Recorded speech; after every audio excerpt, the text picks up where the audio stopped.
La légende de Tchanché. Tchanché, traduit en wallon par François, vient au monde à Liège en août 760. Il apparaît de façon miraculeuse entre deux pavés du quartier d'Outremeuse en braillant une chanson à boire. « Allons, la mère Gaspard, encore un verre, il n'est pas tard !» Le bébé déteste l'eau et le couple qui le recueille le sert au péquet, alcool local à base de genièvre. À son baptême, la sage-femme lui cogne accidentellement la tête sur le rebord des fonds baptismaux, ce qui explique son nez difforme et rougeâtre. À cause de son visage enlaidi, le gamin reste longtemps à l'écart de la foule.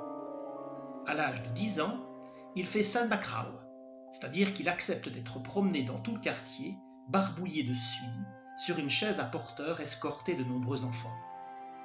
Il attire la sympathie populaire, à tel point qu'il est élu prince du Just-la-Mousse, ce qui signifie Outremeuse. Il oublie sa laideur et sait se faire aimer par sa bonté d'âme et ses espiègleries.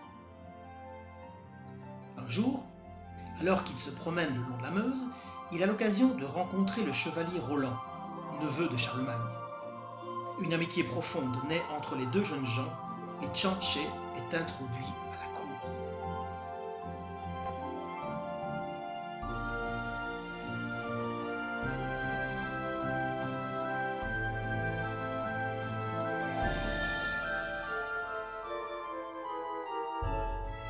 D'ailleurs, au théâtre de marionnettes, Tchanché est étroitement mêlé à tous les épisodes de la vie de Charlemagne et de son entourage. Il participe par exemple en 778 à la fameuse bataille de Roncevaux, défilé des Pyrénées, où l'arrière-garde de l'armée française se fait attaquer par des milliers de Sarrasins. Ce récit du célèbre combat est adapté des textes de Max de Fleur dans Contes et légendes de Wallonie. Tchanché reste ébahi devant la hauteur des Pyrénées, mais il s'étonne surtout que la peau des Sarrasins soit si noire. Il dit à Roland « À mon avis, ils ont fait Sandbackrau ou Just-la-Mousse, et ils ont oublié de se frotter la figure. » Tout en parlant, il s'équipe. En guise de bouclier, il revêt son sarrau bleu. Pour aume, il se coiffe de sa casquette de soie noire. Les trompettes sonnent, les barons et les chevaliers endossent leurs armures et enfourchent leurs destriers. Et commence la fameuse bataille de Roncevaux. Roland, toujours sous le coup de sa discussion avec Olivier, frappe comme un diable. À son côté, Tchanché lui aussi fait rage. Il crache dans ses mains et donne des coups de tête dans l'estomac à une cadence rapide. Ni cuirasse, ni cotte de maille ne résistent à ce terrible bélier. Il a déjà avalé 2 bonnes lampées de péquet pour se mettre en forme et expédié 300 000 Sarrasins dans l'autre monde. L'ennemi fuit l'endroit de la bataille où se trouve Tchanché. Et celui-ci, n'ayant plus rien à faire, commence à s'ennuyer et bâille bruyamment. Roland lui dit « Tu t'ennuies, mon ami. Va te coucher. Je ferai bien sans toi. Je vais voir ce qui se passe là-bas, sur l'aile gauche. » Tchanché obéit. Quelques instants plus tard, il ronfle. Depuis combien de temps dort-il lorsqu'il entend le corps ? Il a l'intuition d'un désastre. D'un bond, il est sur pied et trouve Charlemagne devant le cadavre de son preux compagnon. Sa tristesse est immense. Il enlève sa casquette et s'arrache des poignées de cheveux. Puis il prononce cette courte oraison funèbre. « Sire empereur, votre neveu a reçu sa daille, mais nous le revengerons. » Ainsi sera fait.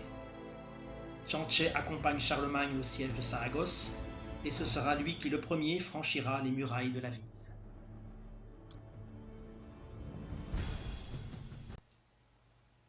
Inconsolable d'avoir dormi à la bataille de Roncevaux, Tchanché quitte le palais de Charlemagne à Aix-la-Chapelle et revient vivre dans son quartier d'Outremeuse à Liège.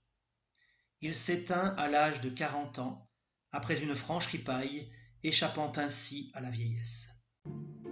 Il reste dans la tradition locale le prototype du vrai liégeois. Mauvaise tête, esprit frondeur, grand gosier, ennemi du faste et des cérémonies, farouchement indépendant, mais cœur d'or et prompt à s'enflammer pour toutes les nobles causes.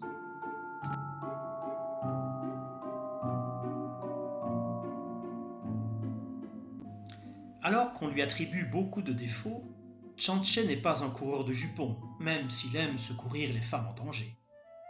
Il n'est pas marié, car pour lui, il mariage n'est fait que pour les sots. Le mariage n'est fait que pour les sots. Il a néanmoins une binamée crapaute, appelée Nanès, Agnès en français. Elle est pleine de bon sens et de bonté, courageuse, sévère mais aimante.